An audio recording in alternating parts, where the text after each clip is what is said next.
नमस्कार. विदेशी तरुणीने गोव्यात सुरू केलाय एक अनोखा उद्योग. आता कमावते दिवसाला 1500 ते 2000 रुपये. पाहून तुम्हालाही बसेल आश्चर्याचा धक्का. व्हिडिओ पुढे पाहण्याआधी चॅनलवरती तुम्ही नवीन असाल तर आपला आरजी मराठी न्यूज चॅनल जरूर सबस्क्राईब करून घ्या. सध्या अनेक जण गोव्याला फिरायला जाण्याचा प्लॅन करत आहेत. गोव्याला गेल्यानंतर तिथे आपणाला भारतीयांपेक्षा विदेशी लोकच मोठ्या प्रमाणात दिसतात.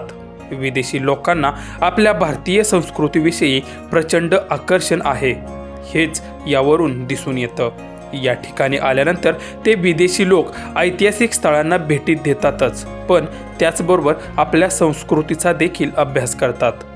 पण सध्या गोव्याच्या बीचवरती फिरायला आलेल्या एका विदेशी तरुणीचा व्हिडिओ तुफान व्हायरल होतो आहे.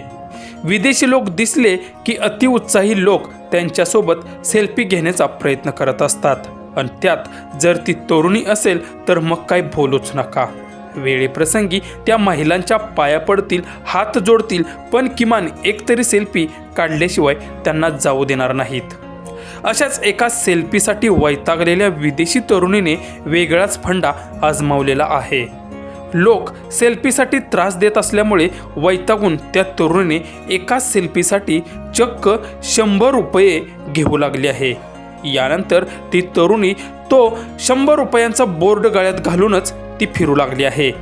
पण मागे हटतील ते भारतीय कसले. 100 रुपये देऊनही भारतीय लोक त्या विदेशी तरुणीसोबत सेल्फी घेताना व्हिडिओमध्ये दिसत आहेत.